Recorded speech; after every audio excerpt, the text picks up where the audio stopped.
کیا میں رات کو اس کے سونے کا انتظار کروں اور پھر اس پر نیند کی حالت میں فائر کروں؟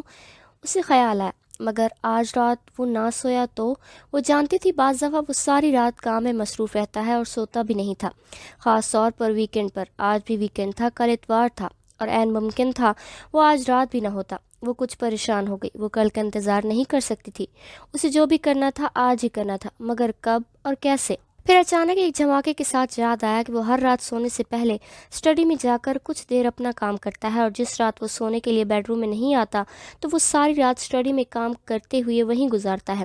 اور اگر آج وہ سونے کے لیے بیڈ روم میں آیا تو میں اسے نیند میں ہی شوٹ کر دوں گی، اور اگر وہ سوتا نہیں تو پھر اسٹڈی میں کر دوں گی۔ اگر وہ یہاں کام کرنے کے لیے آئے گا تو کچھ دیر بعد میں اس کے پیچھے آؤں گی، دروازہ کھلنے کی آواز پر وہ پلٹ کر دیکھے گا تو میں بہانہ کر دوں گی کہ میں کوئی کتاب لینے آئی ہوں۔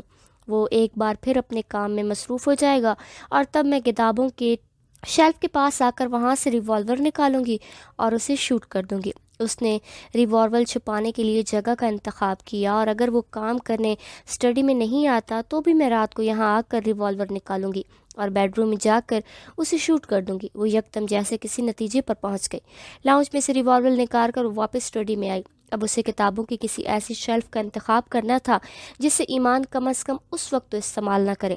وہ کتابوں کی شیلف پر نظر دوڑا کر دیکھ رہی تھی، اور پھر یکدم اس کی نظریں ایک شیلف پر پڑی جس پر اسلام کے بارے میں مختلف ملکی اور غیر ملکی رائٹرز کی انگلش میں لکھی ہوئی کتابیں پڑھی تھیں۔ وہ جانتی تھی ایمان اکثر اسلامک کتابیں لے کر آیا کرتا تھا۔ اس کا خیال تھا کہ وہ واقعی اسلام کو سمجھنے کی کوشش کر رہا تھا، مگر وہ سب ایک دکھاوا تھا، ایک غریب امید پر یہ ثابت کرنے کے لیے وہ واقعی اسلام کو سمجھنا چاہتا ہے اور سچا مسلمان ہے۔ اس کے دل میں ایک میں بھی تھی اور میں اسی فریب میں آ گئی۔ اسے یقین تھا وہ تنہائی میں کبھی ان کتابوں کا مطالعہ نہیں کرتا ہوگا اور وہ بڑے اطمینان سے ریوالور کو ان کتابوں کے پیچھے رکھ سکتی تھی۔ اس نے بڑی احتیاط کے ساتھ ریوالور کا سینٹی میچ ہٹایا اور ریوالور کو کتابوں کے اس شیلف پر چند کتابوں کے پیچھے رکھ دیا۔ کچھ مطمئن ہو کر وہ اسٹڈی سے باہر آ گئے۔ پھر اسے یاد آیا کہ اس نے عشاء کی نماز ادا نہیں کی تھی، اور وہ یہ نماز ایمان کی عدم موجودگی میں ادا کرنا چاہتی تھی۔ یہ اس کی زندگی کی آخری نماز تھی۔ وضو کرتے ہوئے پہلی بار اس نے اپنے ہاتھوں میں لرزش دیکھی تھی۔ اس نے اپنی زندگی کے 27 سالوں کو ایک فلم کی طرح اپنی آنکھوں کے سامنے گزرتا دیکھا۔ اس نے اپنے ہاتھوں کی مٹھیوں سے وقت کی پھیلتی ہوئی ریت کو دیکھا۔ کیا کوئی کبھی یہ کہہ سکتا ہے کہ وہ اپنی زندگی کے اختتام پر کہاں کھڑا ہوگا؟ اس کی آنکھوں میں کوئی چیز چھننے لگی تھی۔ 27 سال پہلے میرے باپ نے میرے کانوں میں جب اذان دی ہوگی تو کیا انہوں نے یہ سوچا ہوگا کہ ان کی بیٹی مرتی ہوئی کیا کچھ گنوا چکی ہوگی؟ ساری زندگی میرے وجود کو رزق حلال سے پالنے والا وہ شخص کیا یہ تصور کر سکتا تھا کہ میں اپنی زندگی اور اپنی اولاد کو ہی حرام بنا ڈالوں گی؟ میرے لیے کسی نے ایسی بد دعا کی ہے جو مجھے اندھی گلی کے اس سرے پر لے آئی ہے؟ کیا جہاں زیب نے؟ اس نے سوچ کے لہراتے ہوئے سانپوں کے ہاتھ سے پکڑنے کی کوشش کی، اور 4 سال پہلے اگر اس رات میں جہاں زیب کے کہنے پر اس کے ساتھ چلی جاتی تو شاید آج میں یہاں اس طرح کھڑی نہ ہوتی۔ میں اس گناہ کے لیے خدا سے معافی مانگ سکتی تھی اور خدا معاف کر دیتا، لیکن جو کچھ اب کر چکی ہوں اس کے لیے، حالانکہ یہ سب کچھ کرنے میں میری کوئی غلطی نہیں تھی۔ وہ واش روم سے باہر نکل آئی۔ ایک گناہ سے بچنا میرے اختیار میں تھا، میں نے وہ گناہ نہیں کیا۔ ایک گناہ کا حصہ بننا میرے مقدر میں لکھ دیا گیا ہے، مجھے اس کے بارے میں کوئی اختیار نہیں دیا گیا، میں اس سے بچ نہیں سکی۔ 5 سال پہلے میں نے ایمان اور محبت میں سے ایمان کا انتخاب کیا تھا۔ 1 سال پہلے ایک بار پھر میں نے ایمان علی اور جہاں زیب کی محبت میں سے ایمان علی کا انتخاب کیا تھا۔ دونوں بار میرے فیصلے نے میرے ہاتھوں میں کچھ بھی رہنے نہیں دیا، نہ ایمان نہ محبت۔ میں نے صرف ایمان کی خوشی کی تھی۔ اس خواہش نے پہلے مجھے محبت سے محروم کیا، پھر ایمان سے کیا۔ خواہش غلط تھی یا میرا انتخاب؟ اس کا ذہن پوری طرح انتشار کا شکار ہو چکا تھا۔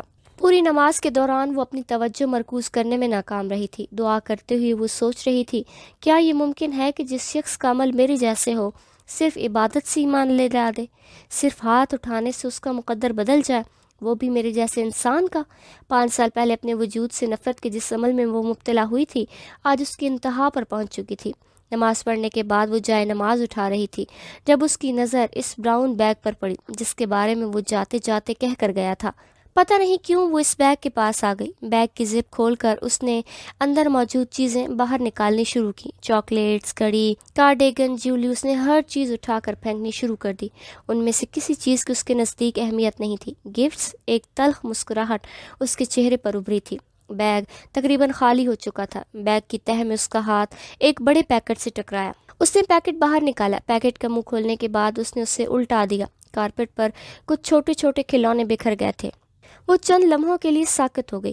اس کے دل کو کچھ ہونے لگا تھا۔ ایک بار پھر اس نے اپنے ہاتھ میں لرزش دیکھی۔ کھلونے اٹھا کر وہ دیکھنے لگی تھی۔ اب ان کھلونوں کی کسی کو ضرورت نہیں تھی۔ اس کے ساتھ ساتھ اس کے بچے کو بھی مر جانا تھا۔ ہاتھوں میں لیے ہوئے ان کھلونوں کا لمس اسے کسی عجیب احساس سے دوچار کر رہا تھا۔ ایمان گھر میں آنے والے اس نئے فرد کے بارے میں بہت پرجوش تھا۔ وہ اکثر اپنے بچے کے بارے میں اس سے باتیں کیا کرتا تھا۔ مجھے اپنے کام کے اوقات میں کچھ تبدیلی کرنی پڑے گی، گھر کو کچھ زیادہ وقت دینا پڑے گا، وہ اس سے باتیں کرتے کرتے اچانک کہتا۔ وہ فون پر اپنی ممی سے بھی اپنے بچے کے بارے میں باتیں کرتا اور پھر اسے اپنی ممی کی ہدایات پہنچاتا رہتا۔ بہت سالوں سے ایک جیسی زندگی گزار رہا تھا۔ چند سال سے مذہب کی تبدیلی، تم سے شادی اور اب اس بچے کی آمد جیسی تبدیلیاں مجھے ایک نئی زندگی سے روشناس کروا رہی ہیں۔ میری زندگی یک دم بدل گئی ہے۔ فیملی کے بغیر رہنے اور پھر اپنی فیملی کے ساتھ رہنے میں بہت فرق ہوتا ہے۔ ماں باپ کے بعد اب بیوی اور بچے، رشتوں کی تعداد میں جتنا زیادہ اضافہ ہو، زندگی اتنی پرسکون اور محفوظ ہوتی جاتی ہے۔ میرا باپ بہت اچھا آدمی تھا اور میں بھی اتنا ہی اچھا ثابت ہونا چاہتا ہوں اپنی اولاد کے لیے۔ کھلونے ہاتھ میں لیے اس کی باتیں یاد آ رہی تھیں، اور اگر یہ شخص میرے ساتھ اپنی زندگی کی بنیاد اتنے بڑے جھوٹ اور فریب پر نہ رکھتا تو آج یہ کھلونے مجھے کسی دوسری کیفیت اور احساس سے دوچار کرتے۔ اس بچے کے حوالے سے خواب دیکھنے میں وہ اکیلا نہیں تھا۔ میں نے اس سے زیادہ خوابوں کا جال بنا تھا۔ اس نے اپنے گالوں پر آنسوؤں کو بہتے محسوس کیا۔ اس نے بہت بار اسی گھر میں اپنے بچے کو کھیلتے دیکھا تھا، خود کو اس کے چھوٹے چھوٹے کام کرتے پایا تھا، اس کی ہنسی، اس کی مسکراہٹوں اور اس کی کھلکھلاہٹوں کو تصور میں دیکھا تھا، اور اب وہ اس کی موت کا تصور کر رہی تھی۔ کیا اولاد ماں باپ کے پیروں کی اس طرح زنجیر بن جاتے ہیں جس طرح یہ بچہ میرے پیروں کی زنجیر بن رہا ہے؟ جو بھی اس دنیا میں آیا تک نہیں، اسے اپنے پورے وجود میں ٹھیس اٹھتی محسوس ہوئی۔ کاش میں تمہیں زندگی دے پاتی۔ زندگی پانے سے پہلے ہی میں موت کو تمہارا مقدر بنا رہی ہوں۔ اس کی نظروں کے سامنے ایک بار وہ کھلکھلانے لگا تھا۔ وہ کھلونوں کو دونوں ہاتھوں میں لیے بلکنے لگی تھی۔ میرے ہاتھ میں کچھ بھی نہیں ہے، کچھ بھی نہیں۔ میری طرح تمہارے لیے بھی تمہاری زندگی موت سے زیادہ تکلیف دہ ہوگی، اور میں تمہیں اسی تکلیف سے بچانا چاہتی ہوں۔ روتی ہوئی اس نے گاڑی کا ہارن سنا۔ وہ یکدم جیسے اپنے حواس میں آ گئی۔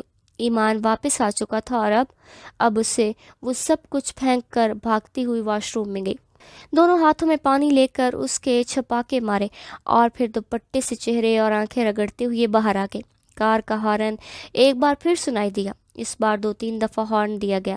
اس نے تیزی سے لاؤنج کا دروازہ کھولا اور تیز قدموں کے ساتھ گیٹ کی طرف بڑھ گئی۔ ایمان نے حیرت اور الجھن کے ساتھ اسے گیٹ کھولتے دیکھا۔ گاڑی سیدھا پورچ میں لے جانے کی بجائے وہ گیٹ کے اندر کچھ فاصلے پر چوکیدار کہاں ہے؟ وہ کار کا دروازہ کھول کر باہر نکل آیا۔ اس کے گھر میں کوئی ایمرجنسی تھی، وہ وہاں چلا گیا۔ اس نے گیٹ کو دوبارہ بند کرنا چاہا۔ تم رہنے دو، میں خود کر لیتا ہوں۔ ایمان نے اسے روک دیا۔ وہ خود گیٹ کی طرف بڑھایا۔ وہ اندر چلی آئی۔ اس کا دل بہت تیزی سے دھڑک رہا تھا۔ کچن میں جا کر فریج کھول کر اس نے پانی پی کر خود پر قابو پانے کی کوشش کی۔ ایمان اب اندر لاؤنج میں آ چکا تھا۔ وہ بھی سیدھا کچن کی طرف آیا۔ اس کے ہاتھ میں کچھ شاپرز تھے جنہیں اس نے ڈائننگ ٹیبل پر رکھ دیا۔ صابر کہاں ہے؟ میں نے اسے کوارٹر میں بھیج دیا، اس نے بڑے نارمل انداز میں کہا۔ کیوں؟ بس ویسے ہی۔ وہ چند لمحے سے دیکھتا رہا، پھر کچن سے نکل گیا۔ جس وقت وہ بیڈ روم میں داخل ہوئی، اس نے ایمان کو کارپیٹ پر پھینکی ہوئی چیزوں کو بیگ میں ڈالتے دیکھا۔ کارپیٹ پر پنجوں کے بل بیٹھے ہوئی چیزیں اکٹھے کرتے ہوئے اس نے صرف ایک لمحے کے لیے سر اٹھا کر امید کو دیکھا تھا، اور اس نظر میں سب کچھ تھا: بے یقینی، افسردگی، غصہ، ملامت۔ اس کا خیال تھا کہ وہ اس سے کچھ کہے گا، مگر اس نے کچھ بھی نہیں کہا۔ بیگ میں چیزیں بھرنے کے بعد وہ باقی دونوں بیگ بھی اٹھا کر ڈرائنگ روم میں لے آیا۔ منٹوں کے بعد جب وہ ڈریسنگ روم سے نکلا تو نائٹ سوٹ میں ملبوس تھا۔ امید ٹی وی دیکھنے میں مصروف تھی۔ وہ سیدھا اپنے بیڈ سائڈ ٹیبل کی طرف گیا اور باری باری تینوں دراز کھول کر کچھ ڈھونڈنے لگا۔ ریوالور کہاں ہے؟ امید کا سانس رک گیا۔ وہ اس کی روٹین بھول گئی تھی۔ وہ ہر رات ریوالور چیک کر کے سیفٹی کیچ ہٹا کر سونے کے لیے جاتا تھا، اور یہ بات اس کے ذہن سے نکل گئی تھی۔ اب وہ اپنے معمول کے مطابق دراز میں ریوالور دیکھنے لگا، مگر وہ اسے وہاں نظر نہیں آئی۔ فوری طور پر امید کی سمجھ میں نہیں آیا کہ وہ کیا جواب دے۔ وہ اب دونوں ہاتھ کمر پر رکھے سیدھا کھڑا الجھن بھری نظروں سے اسے دیکھ رہا تھا۔ میں نے پوچھا ہے ریوالور کہاں ہے؟ اس نے ایک بار پھر اپنی بات دہرائی۔ مجھے نہیں پتا، دھڑکتے دل کے ساتھ اس نے بظاہر لاپرواہی جتاتے ہوئے کہا۔ کیا مطلب تمہیں نہیں پتا کہ ریوالور کہاں ہے؟ وہ اس کے جواب پر ششدر رہ گیا۔ اس گھر کی ہر چیز کا پتہ رکھنا میری ذمہ داری نہیں ہے، ہو سکتا ہے تم نے کہیں اور رکھ دیا ہو۔ اس بار اس نے جان بوجھ کر تلخ انداز میں کہا تھا۔ تم جانتی ہو میں ہمیشہ اسے اس دراز میں رکھتا ہوں، مگر اب وہ یہاں نہیں ہے۔ وہ پریشان نظر آنے لگا۔ تم نے اسے اٹھا کر کہیں اور رکھا؟ مجھے کیا ضرورت تھی ایسا کرنے کی، مگر مجھے ٹھیک سے یاد نہیں، شاید میں نے ہی کہیں اور رکھ دیا ہو۔ اس نے صاف انکار کرتے کرتے بات بدل دی۔ اسے اچانک خیال آیا کہ ایمان کہیں ملازم کو نہ بلوائے اور اسے پوچھ گچھ کرنے پر معاملہ زیادہ طول پکڑ سکتا ہے۔ اپنی دراز میں دیکھو، اس نے کھڑے کھڑے امید سے کہا۔ اس نے بے دلی سے تینوں دراز چیک کی، مگر وہ جانتی تھی کہ ریوالور وہاں نہیں ہے، یہاں نہیں ہے۔ وہ اس کے جواب پر ڈریسنگ روم میں چلا گیا۔ امید کو اندر سے وارڈروب کھولنے کی آواز آئی، پھر اس نے الماری کی دراز کھولنے شروع کیے۔ وہ ہونٹ بیچے بیٹھی رہی، اس کی ایک چھوٹی سی بھول بھی سارا کام بگاڑ دیا تھا۔ آخر کیا ضرورت تھی مجھے ریوالور یہاں سے ہٹانے کی؟ میں یہیں سے ریوالور لے کر اسٹڈی میں جا سکتی تھی، اور اگر وہ سو جاتا تو بھی دراز کھول کر ریوالور نکال سکتی تھی۔ اگر اسٹڈی میں وہ پیچھے مڑ کر دیکھتا تو میں اپنی پشت پر ریوالور چھپا سکتی تھی، کچھ اور کر سکتی تھی، مگر ریوالور ہٹانا نہیں چاہیے تھا۔ وہ اب خود کو کوس رہی تھی۔ وہ نہیں جانتی تھی کہ ریوالور نہ ملنے پر ایمان کا یوں رد عمل ہوگا۔ وہ بہت محتاط طبیعت کا انسان تھا۔ اس نے اپنی زیادہ تر زندگی غیر ملکیوں میں گزاری تھی، اور غیر ملکی کی حیثیت سے کسی دوسرے ملک میں رہنا، خاص طور پر تیسری دنیا کے ملک میں، ایک خاصا مشکل کام تھا۔ امید کو یاد تھا کہ کسی بھی لمبے سفر پر نکلنے سے پہلے وہ ریوالور ساتھ رکھتا تھا۔ یہ جیسے اس کی زندگی کا حصہ بن گیا تھا۔ اپنے ہی گھر کے بیڈ روم کے اندر سے ریوالور کا غائب ہونا بہت پریشانی کی بات تھی۔ وہ ڈریسنگ ٹیبل کی دراز چیک کرنے کے بعد جیسے کچھ تھک کر سٹول پر بیٹھ گیا۔ امید بظاہر ٹی وی کی طرف متوجہ تھی، مگر اس کا سارا دھیان اسی کی طرف تھا۔ چند منٹ وہ جیسے کسی سوچ میں گم رہا، پھر ایک گہری سانس لے کر اس نے امید کو مخاطب کیا۔ تمہارا کیا خیال ہے، اگر تم نے ریوالور اٹھایا ہے تو تم کہاں رکھ سکتی ہو؟ میں نے کہا نا، مجھے یاد نہیں۔ ویسے بھی میری طبیعت پچھلے چند ہفتوں میں ٹھیک نہیں تھی، بار بار مجھے بھول جاتا ہے کہ میں نے کس چیز کو کہاں رکھا۔ اس نے ہونٹوں پر زبان پھیرتے ہوئے بظاہر پرسکون انداز میں کہا۔ میری عدم موجودگی میں تم ہر رات ریوالور چیک کرتی تھی؟ اب وہ اس سے پوچھ رہا تھا۔ نہیں، تمہیں میں تاکید کر کے گیا تھا کہ ایسا کرنا۔ پھر بھی تم نے اگر کچھ ہو جاتا تو ریوالور کے بغیر تم کیا کرتی؟ تم جانتی ہو تم اکیلی تھی۔ تم اتنی لاپرواہ کیوں ہو گئی ہو؟ میری بات تمہیں سمجھ میں کیوں نہیں آتی؟ اس کی آواز میں پریشانی تھی یا غصہ، اسے اندازہ نہیں تھا۔ امید نے سر اٹھا کر اسے دیکھا۔ مگر کچھ ہوا تو نہیں نا؟ اس نے بڑی بے خوفی سے جواب دیا۔ وہ اس کے جواب پر گنگ رہ گیا۔ وہ ایک بار پھر ٹی وی کی جانب متوجہ ہو گئی۔ کچھ ہو جاتا تو؟ اس نے تند ہی جواب دیا۔ تو ہو جاتا۔ امید کی آواز میں بھی تھکن تھی۔ وہ بہت دیر تک اس کا چہرہ دیکھتا رہا۔ راولپنڈی جانے سے پہلے تم نے ریوالور دیکھا تھا؟ کیا تب وہ یہیں تھا؟ اس بار امید کو اس کی آواز بہت سرد محسوس ہوئی تھی۔ مجھے یاد نہیں، میں نے ایسا کچھ نہیں کیا۔ جو کچھ تم کہہ رہے ہو اس سے یہی مطلب نکلتا ہے۔ تم اتنی باریک بین نہیں ہو کہ میرے لفظوں کے مطلب جان سکو۔ میں جان سکتی ہوں اور جان چکی ہوں، اور کیا کیا جانتی ہوں یہ تمہارے علم میں نہیں ہے۔ اس کے جملے پر مشتعل ہو کر اس نے کہا تھا۔ وہ بے حس و حرکت اسے دیکھتا رہا، اور پھر اتنی ہی سرد آواز میں اس نے امید سے کہا۔ مثلاً کیا جان چکی ہو تم، اور کیا کیا جانتی ہو تم جو میرے علم میں نہیں ہے؟ اس نے اپنے ایک ایک لفظ پر زور دیا تھا۔ وہ یکدم منہمل ہو گئی۔ وقت آنے پر بتا دوں گی، میرا خیال ہے وہ وقت آ چکا ہے۔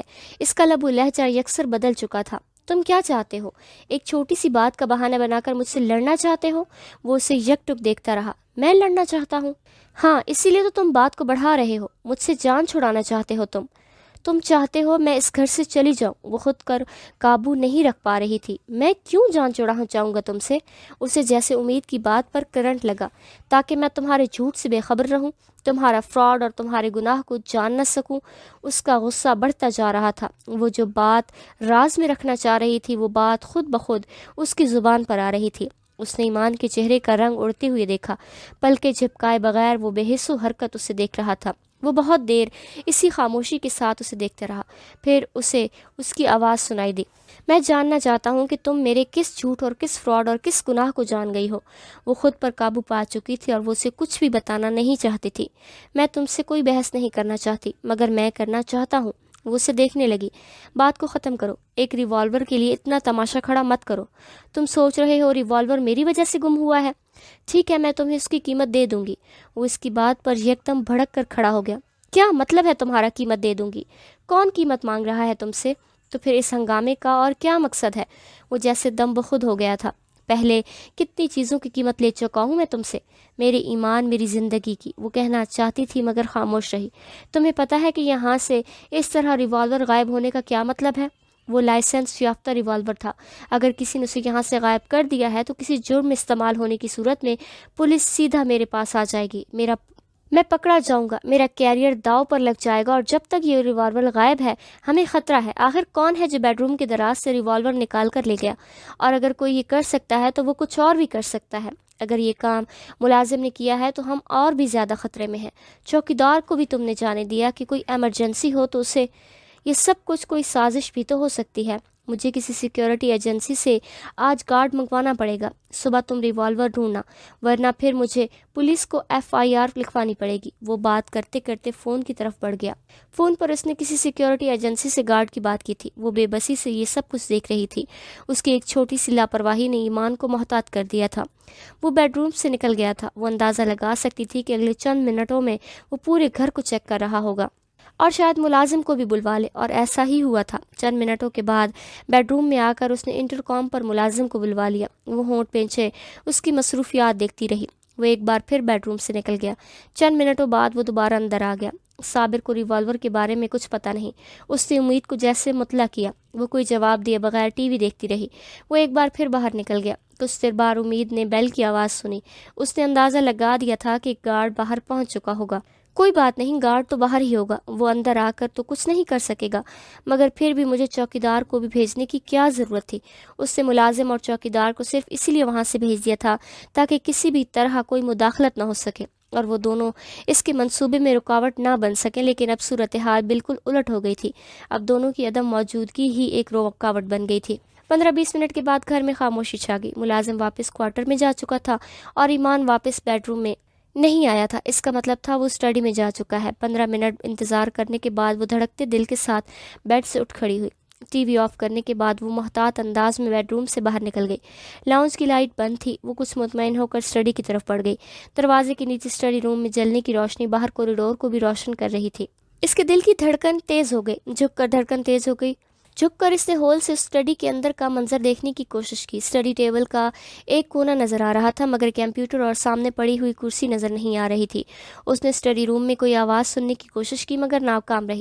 اسٹڈی روم میں مکمل خاموشی تھی۔ وہ سیدھی ہو گئی۔ چند لمحے اس نے اپنی ہموار سانس اور تیز دھڑکن پر قابو پانے کی کوشش کی، پھر دروازے کی ناب پر اپنا ہاتھ رکھ دیا۔ حتی المقدور احتیاط سے اس نے دروازے کی نوب گھما کر دروازہ کھول دیا۔ ایمان نے پلٹ کر نہیں دیکھا تھا کیونکہ وہ کرسی خالی تھی۔ وہ اسٹڈی کے ایک کونے میں نماز پڑھنے میں مصروف تھا۔ وہ چند لمحے ہل نہیں سکی۔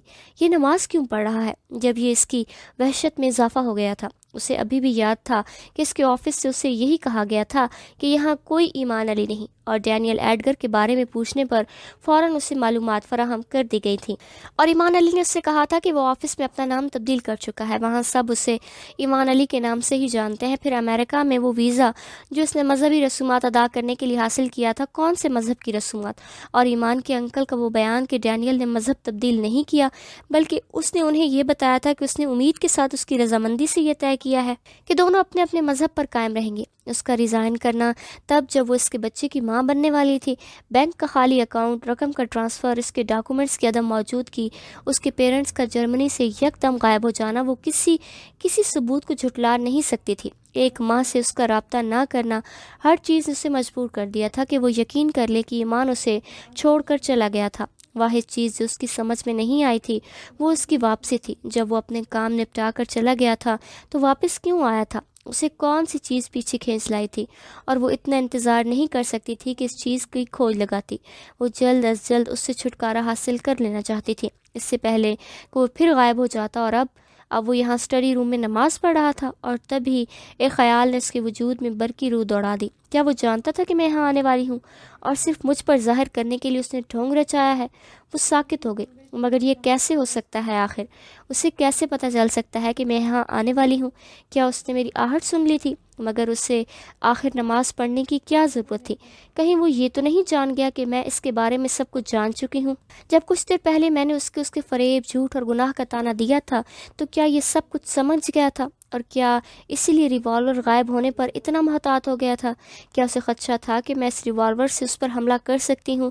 اور پھر اس نے سوچا کہ اگر یہ سوئے گا تو، اور پھر اس نے اسٹڈی میں رہنے کا فیصلہ کیا اور سوچا کہ میں اسٹڈی میں آ سکتی ہوں، اور پھر اس نے ایک بار پھر مجھے فریب دینے کی کوشش کی۔ وہ ساکت کھڑی ہوئی، اسے نماز پڑھتے دیکھ کر کڑیوں سے کڑیاں ملا رہی تھی، اور سب کچھ جیسے صاف ہوتا جا رہا تھا، اور اس کے علم میں سب کچھ آ چکا ہے، اور اب ہم دونوں ایک دوسرے کے ساتھ بلائنڈ کھیل کھیل رہے ہیں۔ میں صبح سے اسے دھوکہ دے رہی تھی اور اب یہ مجھے دھوکہ دے رہا ہے۔ اس کے چہرے پر ایک زہریلی مسکراہٹ ابھری۔ دروازہ بند کر کے وہ اسی طرح دبے قدموں شیلف کی طرف چلی گئی۔ شیلف کے پاس پہنچ کر کتابیں ہٹانے سے پہلے اس نے ایک بار محتاط نظروں سے پیچھے دیکھا۔ رکوع کی حالت میں وہ تھا۔ اس نے مطمئن ہو کر چہرہ موڑ لیا۔ جن دو کتابوں کے پیچھے اس نے ریوالور رکھا تھا انہیں بڑی احتیاط سے اس نے نکال دیا، پھر وہ پتھر کے بت کی طرح ساکت رہ گئے۔ ریوالور وہاں نہیں تھا۔ اس نے اپنے ہاتھوں میں کپ کپاہٹ دیکھی۔ کیا اسے جال میں پھانستے پھانستے وہ خود اس کے جال میں پھنس گئی ہے؟ اور اب جب میں پلٹ کر اسے دیکھوں گی تو وہ نماز چھوڑ کر مطمئن سے کھڑا مجھے دیکھ رہا ہوگا، اور اس کے چہرے پر طنزیہ مسکراہٹ ہوگی۔ اس نے لرزتے ہاتھوں سے دونوں کتابیں اسی جگہ پر رکھ دیں۔ واپس پلٹنا شکست تسلیم کرنے کے مترادف تھا، مگر اسے پلٹنا تھا۔ بوجھل قدموں کے ساتھ وہ واپس پلٹی تھی اور ایک بار پھر ساکت رہ گئی۔ وہ اب سجدہ کر رہا تھا۔ کسی حد تک فریب دینا چاہتا ہے یہ مجھے۔ اب یہ جاننے کے باوجود بھی میں سب کچھ جان چکی ہوں اور اسے قتل کر دینا چاہتی ہوں۔ یہ پھر بھی مجھے دھوکہ دینا چاہتا ہے، میری آنکھوں میں دھول جھونکنا چاہتا ہے۔ وہ مشتعل ہو گئی تھی۔ وہ ایک بار پھر رکوع کی حالت میں تھا۔ تبھی اس کی نظر اسٹڈی ٹیبل پر جم گئی۔ ریوالور اسٹڈی ٹیبل پر پڑا ہوا تھا۔ مزید کچھ سوچنے کی بجائے وہ اسٹڈی ٹیبل کی طرف آئی اور اس نے ریوالور اٹھا لیا۔ اپنے اندر یک دم جیسے عجیب سی طاقت کو محسوس کیا۔ ریوالور کا سیفٹی کیچ ہٹا ہوا تھا۔ وہ ریوالور اٹھا کر ایمان کی پشت پر آ گئی۔ ایمان نماز پڑھنے کے دوران کمرے میں اس کی آمد اور سرگرمیوں سے بے خبر نہیں رہا ہوگا، وہ یہ جانتی تھی۔ اس نے دھڑکتے دل کے ساتھ دونوں ہاتھ اٹھا کر ایمان کی پشت کا نشانہ لیا۔ وہ سجدے میں تھا۔ آنکھیں بند کر کے اس نے ٹرگل پر انگلی کا دباؤ بڑھا دیا، مگر کوشش کے باوجود وہ گولی نہیں چلا سکی۔ اس نے کچھ بے بسی سے آنکھیں کھول دیں۔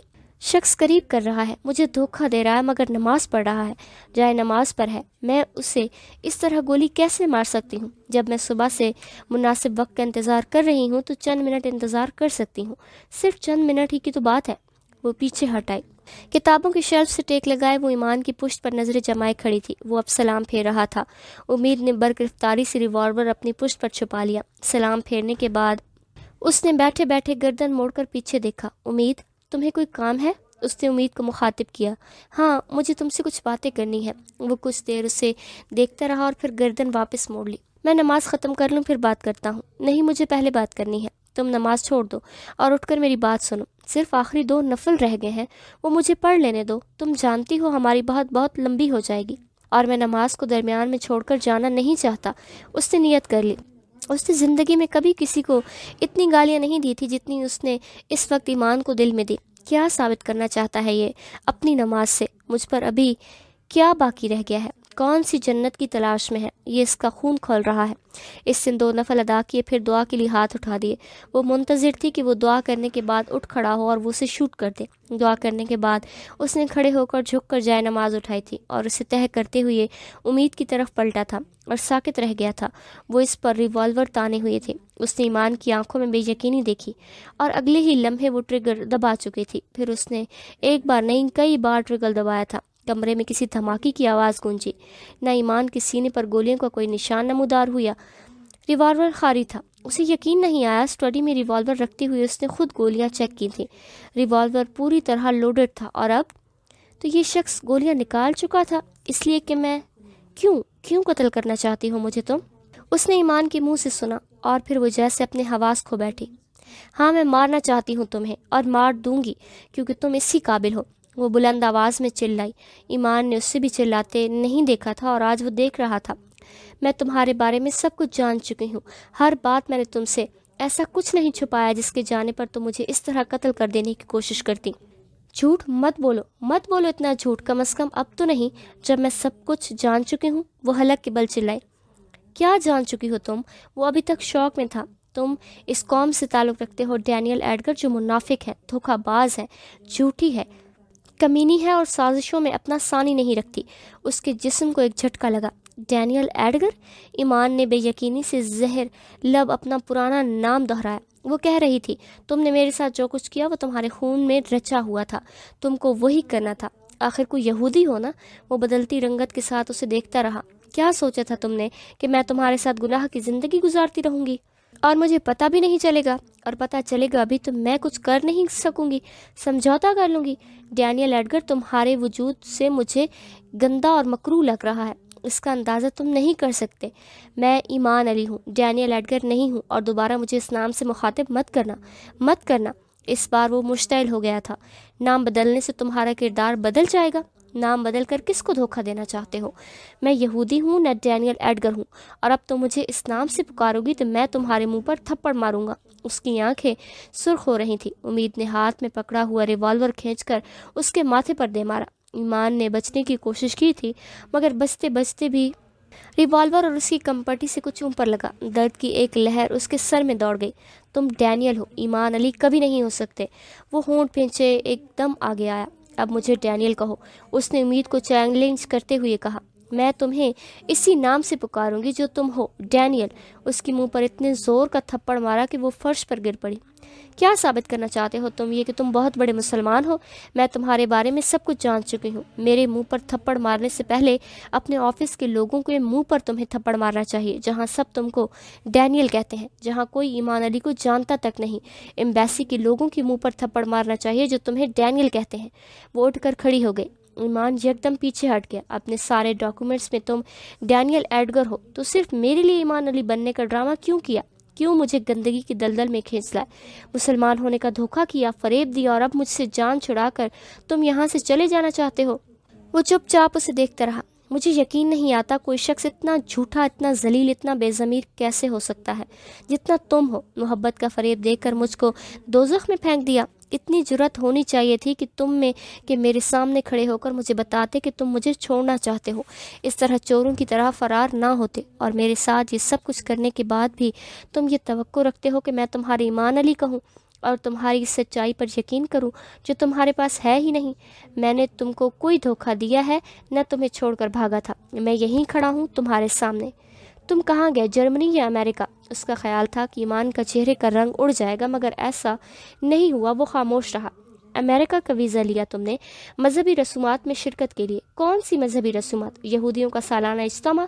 تم آفس کے کام سے گئے تھے، مگر وہاں تو تم ریزائن کر چکے ہو۔ تم نے بینک میں اپنا اکاؤنٹ بند کر دیا۔ اس گھر سے تمہارے سارے ڈاکومنٹس غائب ہیں۔ جرمنی میں تمہارے پیرنٹس اپنا گھر بیچ کر کہیں اور چلے گئے ہیں۔ کہاں گئے ہیں یہ سب؟ یہ صرف تم جانتے ہو۔ یہ گھر تم خالی کر رہے ہو، مالک مکان کو انفارم کر چکے ہو۔ باہر پورچ میں کھڑی گاڑی کمپنی کی ہے، جو اس ماہ کے ختم ہونے پر کمپنی واپس منگوا لے گی۔ اپنے ساتھ اپنی گرل فرینڈ کو بھی جرمنی لے کر گئے تھے۔ تم نے کہا تھا تمہارے سارے پیپرز میں تمہارا نام ایمان علی ہے۔ جھوٹ تھا یہ، تمہارے سارے پیپرز میں تمہارا نام اب بھی ڈینیل ایڈگر ہی ہے۔ اپنے انکل سے تم نے یہ کہا کہ تم نے میرے ساتھ کوئی ایڈجسٹمنٹ کی ہے اور مذہب نہیں بدلا، ابھی بھی یہودی ہو، اور یہ بات میں بھی جانتی ہوں، لیکن مجھے اس پر کوئی اعتراض نہیں۔ تم مجھے ایک ہفتے کا کہہ کر جرمنی گئے تھے اور اس کے بعد ایک دم رابطہ ختم کر دیا، اور اب تم ایک ماہ بعد کس لیے آئے ہو یہ میں نہیں جانتی، مگر جو کچھ تم کہہ رہے ہو اس کی حقیقت میں ضرور جانتی ہوں۔ اس کا خیال تھا ایمان کے چہرے پر خوف ہوگا، شرمندگی ہوگی، وہ کوئی بہانہ بنائے گا یا پھر معذرت کر لے گا۔ وہاں ایسا کچھ بھی نہیں تھا۔ وہ سرد اور بے تاثر لہجے کے ساتھ اسے یوں دیکھ رہا تھا جیسے اس سے یہ اسی سب کچھ سننے کی توقع رکھتا ہو۔ تمہیں چھوڑ کر چلا گیا، اس لیے تم نے مجھے شوٹ کرنے کا فیصلہ کر لیا؟ اس کی آواز اب بھی اس کے چہرے کی طرح بے تاثر تھی۔ مجھے تمہارے چھوڑ کر جانے کی پرواہ نہیں، نہ ہی میں نے تمہیں اس وجہ سے کہ تم نے مذہب بدلنے کا فریب دے کر مجھ سے شادی کی ہے۔ میں تمہیں تمہارے اس گناہ کے لیے مارنا چاہتی ہوں، اور صرف تم ہی نہیں، خود کو بھی۔ ایمان یکٹک اسے دیکھ رہا تھا۔ اس کی کنپٹی سے بہنے والا خون اب اس کی شرٹ کو بھگو رہا تھا، مگر وہ اس زخم کی طرف بالکل بھی متوجہ نہیں تھا۔ کچھ اور کہنا چاہتی ہو تو وہ بھی کہو۔ میرا کوئی اور جھوٹ اور فریب اور گناہ بھی میرے سامنے لاؤ، یا پھر کوئی اور الزام ہو تو وہ بھی لگا دو۔ آج سننا چاہتا ہوں کہ تمہارے دل میں میرے لیے کتنا زہر ہے، کتنی نفرت ہے، کتنی بداعتمادی ہے۔ وہ تیز اور بے ترتیب سانس کے ساتھ مشتعل نظروں سے اسے دیکھتی رہی۔ امید تمہیں مجھ سے شادی نہیں کرنی چاہیے تھی، کیونکہ تمہیں مجھ پر اعتماد نہیں تھا، اور نہ ہی اب ہے۔ ہاں بالکل ٹھیک کہہ رہے ہو تم، مجھے تم جیسے گھٹیا اور ذلیل آدمی کے ساتھ شادی نہیں کرنی چاہیے تھی۔ ایمان کا چہرہ سرخ ہو گیا۔ تم نہیں جانتے اس 1 ماہ میں تم سے شادی کے فیصلے پر میں کتنا پچھتائی ہوں۔ تم نے میری پوری زندگی تباہ کر کے رکھ دی، میرے سارے خوابوں، ساری خواہشوں کو کوڑے کا ڈھیر بنا دیا اور میرے وجود کو ایک گٹر۔ میں نے، یہ جہاں زیب نے، وہ اس کے الفاظ پر ساکت رہ گئی۔ وہ بے خوفی سے اس کی آنکھوں میں آنکھیں ڈالے کھڑا تھا۔ اس کا نام مت لو۔ وہ غرائی، کیوں نہ لوں؟ میں نے تمہارا سچ سنا ہے، اب تم میرا سچ سنو۔ تمہاری زندگی میں نے تباہ نہیں کی، جہاں زیب نے کی۔ اس دن جس دن وہ تمہیں چھوڑ کر چلا گیا، اس کا نام مت لو۔ وہ یکدم چلائی، کیوں تکلیف ہوتی ہے نا؟ یا وہ یاد آنے لگتا ہے؟ اور کیا فریب دیا ہے میں نے؟ کسی گناہ کی دلدل کی بات کر رہی ہو؟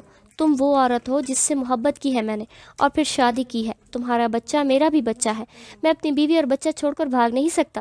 تمہاری جگہ کوئی ایسی عورت بھی ہوتی جس سے مجھے محبت نہ ہوتی، وہ صرف میری گرل فرینڈ ہوتی، تب بھی میں اس گرل فرینڈ اور اپنے بچے کو چھوڑ کر بھاگتا نہیں۔ میں بے ضمیر نہیں ہوں، اور میں یہ نہیں کہتا کہ میں نے تم سے جھوٹ نہیں بولا۔